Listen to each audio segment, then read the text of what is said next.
본문의 말씀 가지고 하나님께 쓰임받는 세 가지 방법이라는 제목으로 하나님의 말씀 전하겠습니다. 이전에 하나님께 쓰임받는 세 가지 훈련도 있었으나 오늘 본문이 완전히 다릅니다. 그러나 같은 하나님의 말씀, 그러나 또 다르게 주시는 중요한 말씀 오늘 받기를 원합니다. 본문은 하나님이 모세를 통해서 레위인을 구별해서 이제 가나안 땅 들어가기 전에 이 모든 영적 전쟁하기 위해서 구별해 바치는 제사, 그래서 요제라고 하는 것은 흔들어서 바치는 제사를 말하지요. 그렇게 해서 드릴 것을 명령하셨습니다. 11절을 다시 한번 읽겠습니다. 시작. 아론이 이스라엘 자손을 위하여 레위인을 요제로 여호와 앞에 드릴지니 이는 그들로 여호와를 봉색해 하기 위함이라. 아멘. 이게 보게 되면 제물을 흔들어서 바치는 것, 제물이 있어요. 동물이 있습니다. 그걸 흔들어 바치는데 오늘 표현을 보게 되어지니까 레위인 자체를 요제로 드리라는 거예요. 사람을. 그러면 오해하는 것이 사람을 쪼개서 그렇게 제사 드려서 죽여서 인신제사라는 것이 아니라 이것은 거룩한 산 제사로 드리라는 것입니다. 영적 예배로 드리라는 거예요. 로마서 12장 1절을 한번 읽겠습니다. 시작. 그러므로 형제들아 내가 하나님의 모든 자비하심으로 너희를 권하노니 너희 몸을 하나님이 기뻐하시는 거룩한 산 제사로 드리라. 이는 너희의 드릴 영적 예배니라. 아멘. 그러니까 그 제사를 드리라고 하는 것이죠. 그만큼 중요한 직책이 바로 레위인의 직책이요. 지금에 있어서는 만인 제사장직이니 모두 다 그렇게 살아야 됨을 말씀하고 있습니다. 다시 한번 이 깊게 들어가게 보게 되면 제사는 본래 동물로 드리는 거예요. 동물로 희생해서 드리는 겁니다. 근데 우리가 익숙하지 않지만 사실은 곡식을 태워서 드리는 제사도 있습니다. 레위기서 2장 1절에서 2절을 읽겠습니다. 시작. 누구든지 소재 예물을 여호와께 드리려거든 고운 가루로 예물을 삼아 그 위에 기름을 붓고 또 그 위에 유향을 놓아 아론의 자손 제사장들에게로 가져올 것이요 제사장은 그 고운 기름 가루 한 줌과 그 모든 유향을 취하여 기념물로 단 위에 불사를 지니 이는 화제라 여호와께 향기로운 냄새니라. 아멘. 그러면 여러분 우리는 자연스러운 질문을 해야 됩니다.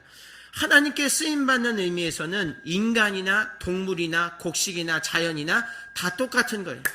뒤집어 말하면 하나님께 드리지 못하고 쓰임받지 못하면 인간이라도 소용없다는 것이죠. 하나님께 쓰임받는 것이 중요한 거지 내가 어떤 모양인지는 두 번째 문제인 거예요. 여러분 하나님께 쓰임받고 싶으십니까? 하나님은 우리를 사실은 필요로 하지 않으세요. 왜냐하면 하나님은 전능자세요. 우리 없이도 만유를 다 구원하실 수 있습니다. 결국 예수님 홀로 이 세상 다 구원하셨지요. 그러나 우리를 쓰심을 우리는 은혜라고 부릅니다. 여러분 오늘 쓰임을 받게 되는 저와 여러분은 행복한 사람이에요. 하나님께 붙들려 쓰임받는 여러분은 반드시 영광의 자리에 들어가게 될 것입니다. 여러분 꼭 하나님께 쓰임받게 되기를 주의 이름으로 축원합니다. 하나님께 쓰임받는 게 그렇게 중요한 것이죠. 중요한 것은 쓰임을 받느냐 그렇지 못하느냐의 문제지 인간이라고 해서 교만할 것, 특별할 것이 없는 것입니다. 오늘은 그 말씀을 본문 통해서 우리는 배울 거예요. 여러분 우리는 이걸 진중하고 무겁고 무섭게 받아야 됩니다. 왜냐하면 성경 말씀에 뭐라 했냐면 쓰임받지 못하면 너희 버림받을 수도 있다. 그렇게 분명히 말씀하고 있어요. 마태복음 5장 13절을 읽겠습니다. 시작.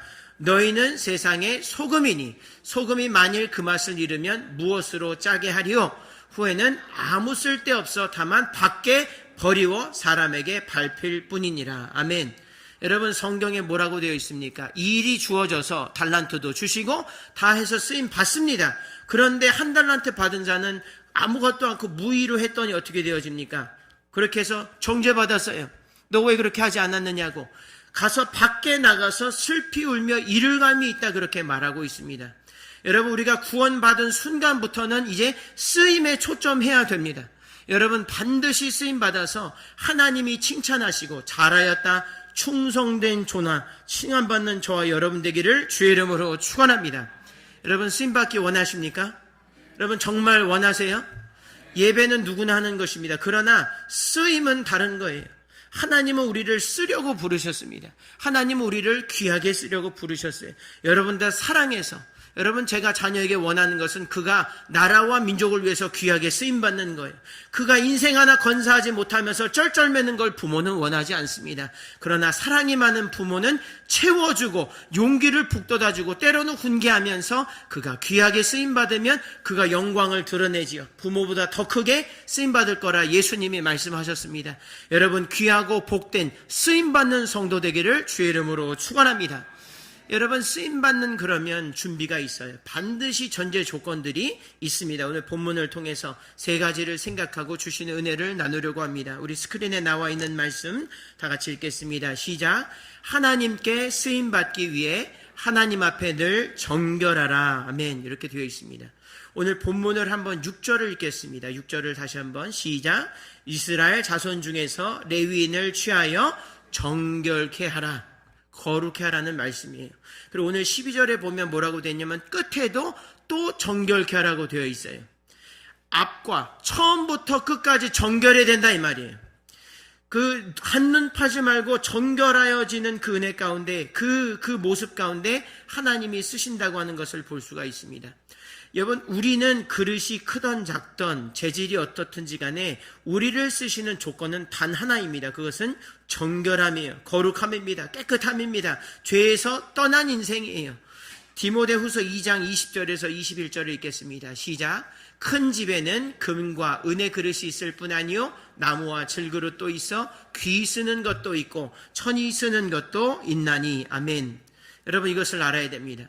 여러분, 그릇이 어떤 모양이든지 간에 반드시 깨끗해야 됩니다. 오늘 아침에 다 그릇에 무엇 드시고 오셨지요. 오늘 예배 끝나면 여러분 친교하시면서 그릇을 아마 보게 될 겁니다. 그러면 여러분, 오늘 그릇 담는 그 그릇이 더러우면 음식을 담아주질 않습니다. 그렇지요.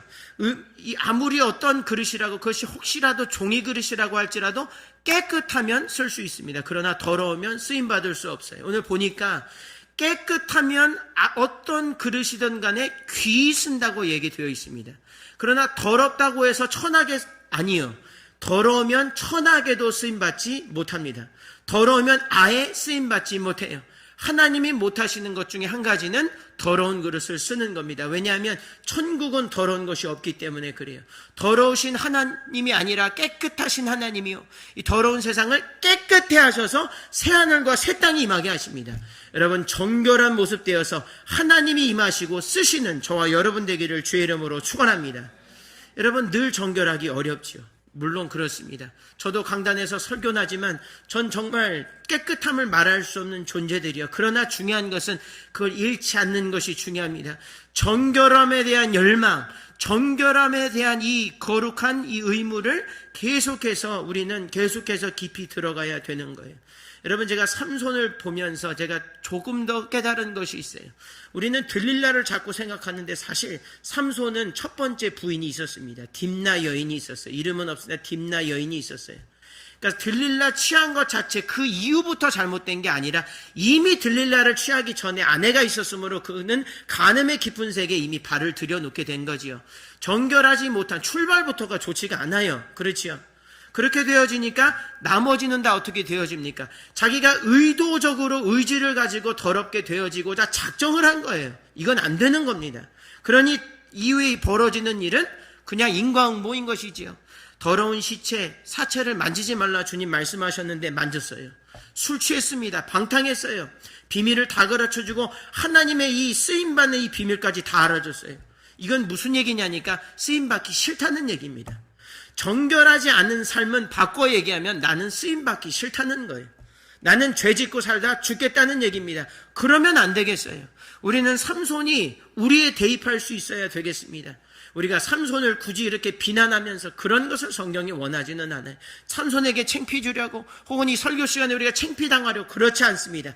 하나님이 정결하기를 원하시는 이유는 너를 그만큼 쓰고 싶다는 거예요. 내가 널 너무 쓰고 싶어서 오늘 널 좀 깨끗게 하고야 말겠다는 하나님의 의지가 있기 때문에 정결하게 하라 그렇게 말씀하시는 거예요. 여러분, 정결해져서 하나님께 쓰임받는 저와 여러분 되기를 주의 이름으로 축원합니다. 다윗은 어떻습니까? 똑같은 사람이에요. 사실은 나쁜 사람이에요. 보게 되면 간음했습니다. 덮으려고 살인죄 졌죠. 살인을 교사했습니다. 더 나쁜 죄예요. 세상에 그 같은 일이 있습니까? 그러나 나단이 나타나서 간언하지요. 정직하게 얘기하고 하나님께 바른 그대로 얘기했을 때 그의 목을 베지 않고 그에게 든 것을 바로 듣자마자 회개했습니다. 주님, 잘못했습니다. 따라하시겠습니다. 주님, 제가 잘못했습니다. 이렇게 하는 거예요. 정결한 삶은 회개하는 삶인 것입니다. 이게 어려우면 끝난 거예요. 그러나 이게 쉬우면 다 된 겁니다. 정결한 삶은 그렇게 중요한 거예요. 다윗은 침상이 젖어서 썩고 문드러져 자기의 모든 영혼이 쇠할 정도로 회개했어요. 정결하게. 그렇게 끈을 놓지 않았습니다. 그랬더니 하나님이 그 끈을 놓지 않으셨어요. 그래서 그 줄기에서 가장 정결한 사람 예수가 나셨고 세상을 깨끗게 하셨고 구원하셨습니다. 정결함의 능력이요, 정결한 사람은 반드시 하나님이 살펴보고 사용하세요. 저는 여러분이 정결한지, 여러분은 제가 정결한지 우리는 알 수 없습니다. 그러나 하나님은 아세요. 쓰임받는 일에 있어서 정결함이 있어 하나님께 반드시 쓰임받는 저와 여러분 되기를 주의 이름으로 축원합니다. 예수님이 무덤에서 왜 부활하셨습니까? 정결했기 때문에 부활한 거예요. 만약에 죄가 있었다면 지옥에 머무셨겠죠. 그러나 그는 죄는 없으시니 하나도 없으시니라. 정결했기 때문에 무덤에서 저절로 부활했습니다. 여러분, 정결한 사람은 부활합니다. 반드시 부활한 사람은 쓰임 받습니다. 그런 놀라운 역사가 있지요. 우리는 반드시 그 삶을 살아서 쓰임 받을 줄로 믿습니다. 두 번째 스크린에 나와 있는 말씀 다 같이 읽겠습니다. 시작. 하나님께 쓰임 받기 위해 이웃에게 늘 겸손하라. 아멘. 예, 아멘입니다. 7절 한번 보겠습니다. 7절을 시작. 너는 이같이 하여 그들을 정결케 하되 곧 속죄의 물로 그들에게 뿌리고 그들로 그 전신을 삭도로 밀게 하고 그 의복을 빨게 하여 몸을 정결케 하고. 아멘. 이렇게 되어 있습니다. 11절을 한번 보겠습니다. 10절입니다. 10절을 보겠습니다. 시작. 레위인을 여호와 앞에 나오게 하고 이스라엘 자손에게 그들에게 안수케 한 후에. 아멘. 이렇게 되어 있습니다. 여러분, 삭도로 밀게 하라는 거예요. 자기가 아니고 남들이 밀게 하는 겁니다. 제가 군대에 갔을 때 가장 창피하고 눈물 났던 순간이 제가 난생 처음으로 삭발을 해봤어요. 거기서 시킵니다. 일렬적으로 앉혀가지고 정말 개성을 다 상실시켜요. 물론 나라와 민족을 섬기는 일에 국방의 의무이지만 그 사실 자체는 어려운 거예요. 내가 하는 게 아니라 남이 밀리는 겁니다. 참으로 어려운 일이에요. 겸손해지는 순간입니다. 국방 자체도 불려가는 거잖아요. 그렇죠? 남이 이렇게 해서 내가 어렵고 힘들어도 어려움을 당할 수 있다는 거예요. 겸손한 삶으로 그들을 내어놓는 것입니다. 여러분, 나라를 보게 되면 어떤 운동할 때도 삭발하지요. 본인은 사람들 그게 여러 가지 말이 있지만 본인은 굉장히 겸허해지는 순간이에요. 삭도를 한다는 것은. 남이 그렇게 하는 일은 반드시 일어납니다. 살면서 우리가 주의 일을 하면서 주 뜻대로 살면서 남이 내 몸에 손을 내고 내 감정을 해치고 이런 일은 마치 삭도를 하는 것 같은 그런 일은 반드시 있어요. 겸손해지는 순간이 있다 이 말입니다. 10절은 그러나 또 반대로 그 사람을 데리고 레위인을 데리고 안수를 해줍니다. 사람들이 모여서 목회자에게 안수해 주는 것과 마찬가지예요. 그럼 도움받는다는 것이죠. 저도 그걸 체감합니다. 여러분, 이것이 중요한 것은 이것이에요. 내가 도움을 받든 수치를 당하든 겸허히 받아들일 수 있어야 된다 이 말이에요. 이것은 굉장히 중요한 말씀입니다. 우리가 정결의 삶이라고 하는 건 하나님과 나의 관계예요. 죄와, 그렇죠. 죄는 하나님이 다스리시고 하나님이 기준 주시기 때문에. 그런데 그것만 생각하다 이 수평적인 삶, 겸허한 삶, 겸손한 인생, 겸손한 예수님처럼 이 삶을 잃어버리면 십자가는 완성되지 않습니다. 그러나 이 겸손한 삶을 통하여 예수님은 쓰임 받으셨고 구원한 것입니다. 여러분, 겸손의 삶 가운데 들어가게 되기를 주의 이름으로 축원합니다. 수직의 삶만 강조하는 것은 이단이에요. 여러분 잘 보시면 이단입니다. 남도 없고 겸손도 없고 미덕도 없습니다. Virtues, 이 미덕이 얼마나 중요한지, 겸손이라고 하는 것은 이 쓰임받는 마중물이라 이것만 강조한다면 여러분 남 앞에 교만해져도 잘 모르게 돼요. 난 잘하고 있는데 왜 그러지? 이렇게 되어집니다. 안 되는 거예요. 자기 마음대로 살다가 하나님과 상관없이 일할 수 있게 되는 것입니다. 베드로전서 5장 6절을 읽겠습니다. 시작. 그러므로 하나님의 능하신 손 아래서 겸손하라. 때가 되면 너희를 높이시리라. 아멘. 우리가 높아진다고 싶어서, 내가 어떻게 좀 해보고 싶어서 쓰임받으려고 아둥바둥 할 필요가 없어요. 왜냐하면 겸손해야 됩니다. 겸손하며 하나님이 그것 또한 반드시 찾아서 사용하시는 것을 볼 수가 있어요. 쓰임받다가 중도하찬 신앙인들 또한 남 앞에 겸손하지 못했습니다. 바로 그것을 볼 수가 있어요. 사울은 우리가 많이 얘기하지만 좀 더 깊이 보기를 원해요. 사울은 어떤 사람이었습니까? 하나님 앞에 정결치도 못했지요. 그리고 남도 무시하고 죽이려고 했어요.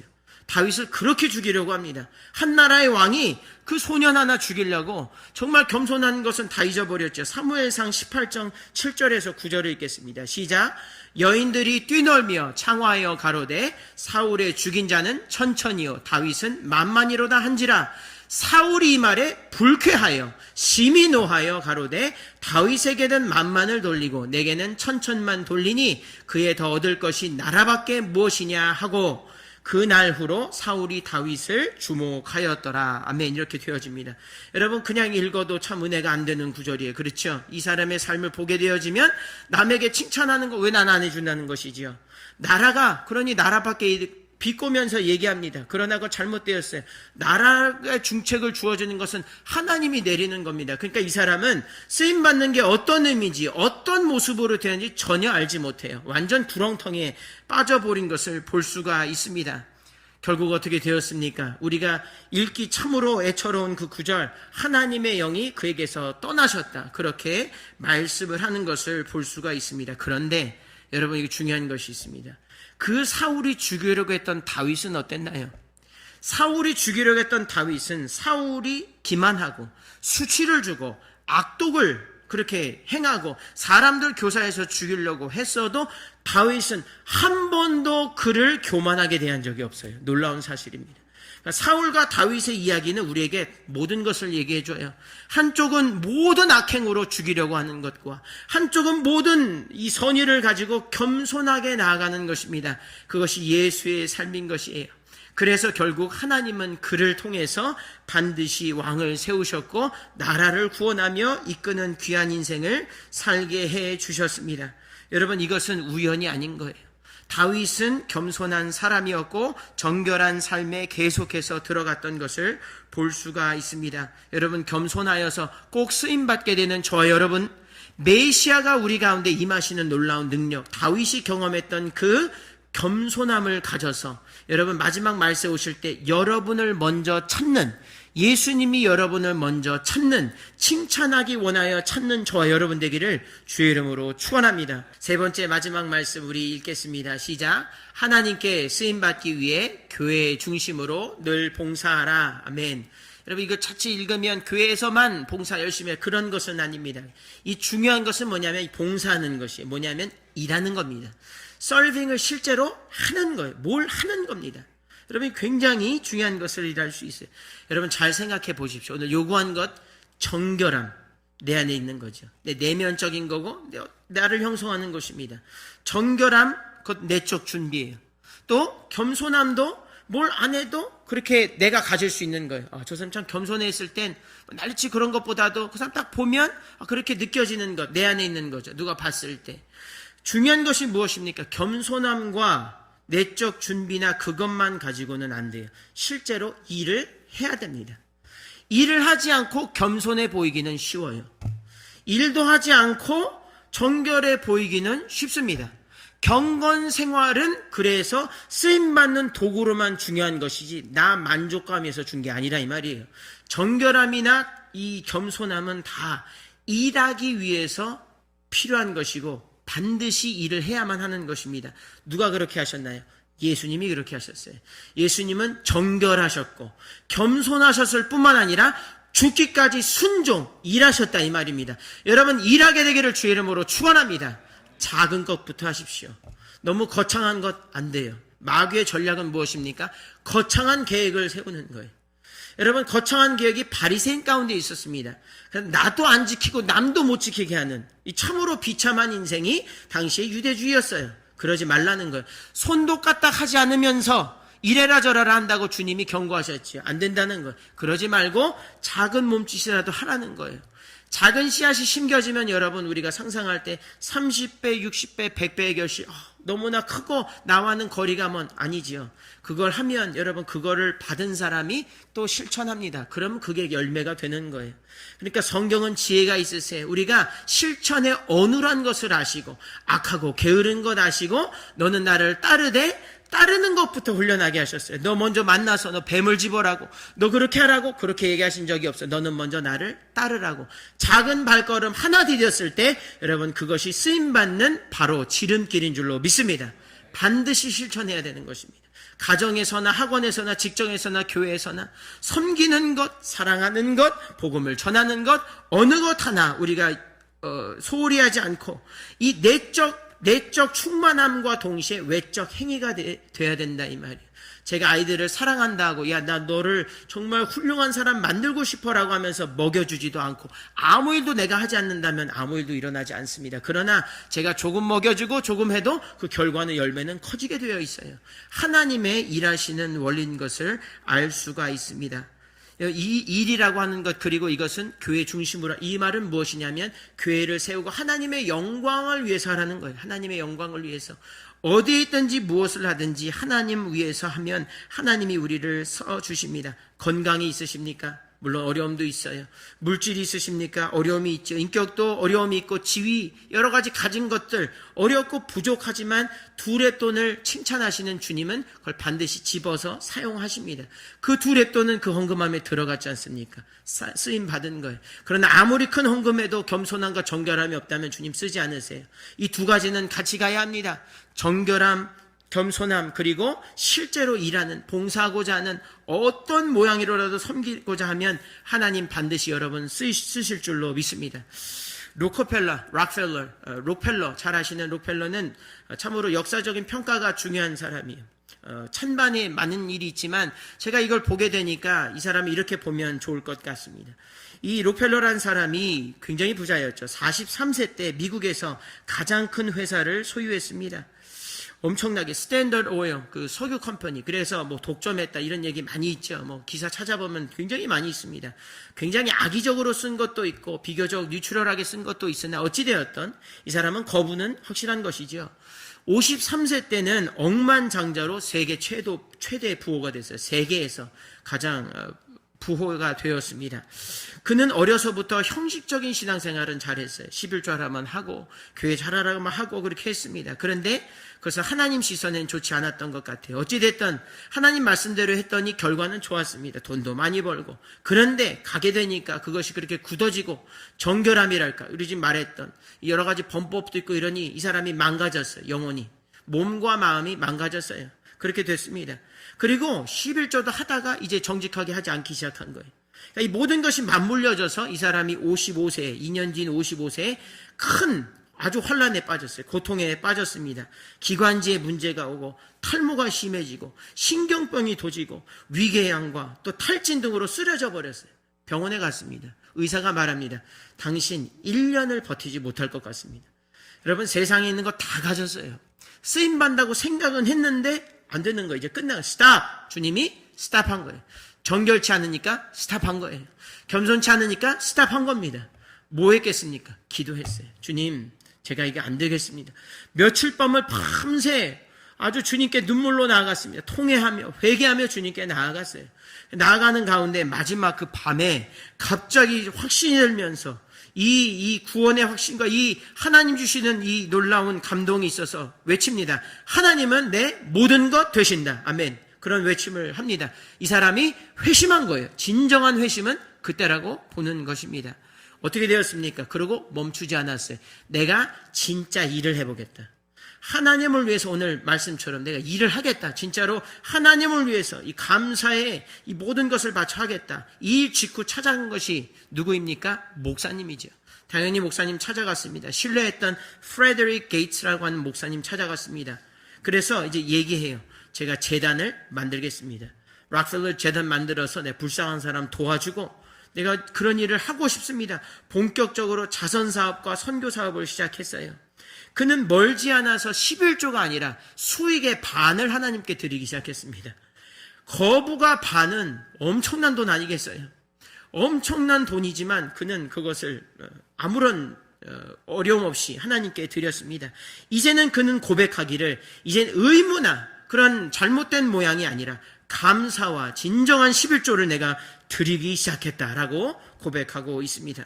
그는 또 대학도 많이 세웠어요. 교육, 세상을 이롭게 하는 거죠. 아주 세상을 이롭게 하고 하나님의 이름을 높이는 것, 그것이 하나님 중심의 신앙입니다.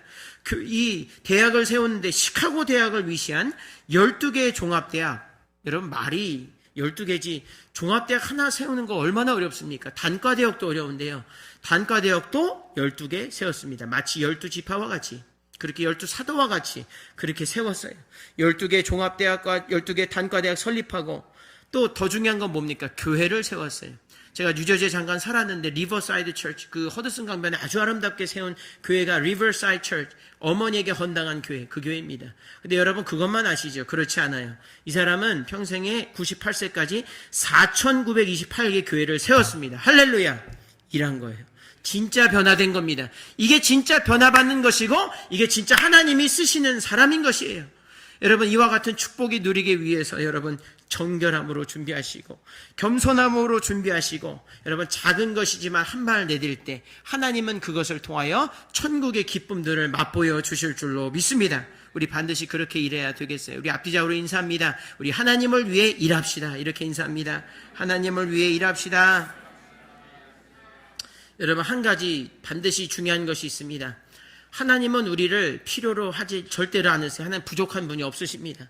그럼에도 불구하고 하나님 우리를 마치 자신이 하나님 부족하신 분같이 우리를 쓰려고 하세요. 참 신기하죠. 제가 그 성경 읽다가 도대체 이해가 안 되는 거예요. 배신한 사람, 제자와 베드로와 제자들 그렇게 마치 하나님 그 사람 없으면 죽을 것처럼 찾아다니세요. 어디 있냐는 거예요. 너 가서 여인들아 너 왔는데 제자 좀 찾아서 말 좀 전해라고.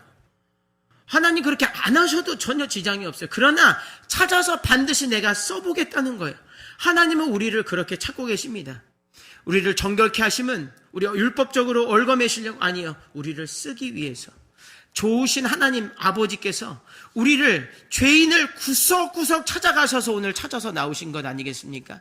우리가 결단한 것 전에는 하나님이 우리를 while we were yet sinners, God proves His love toward us in the name of Jesus Christ.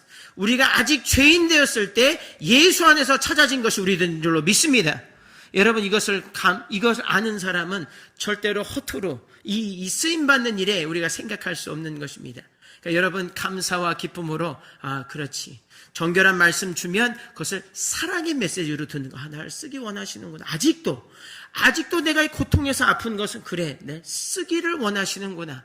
하나님 나를 통해서 영광을 받으시고 그 사람 영광되게 보이기를 원하시는구나. 예수를 지극히 높여 모든 이름에 뛰어나게 하셨듯이 믿음의 사람들을 마지막 말세에 천국에 들려올림 받을 때 하나님과 함께 영원히 정말 빛나는 천국에서 영광과 권세 있게 사는 저 여러분이 될 줄로 믿습니다.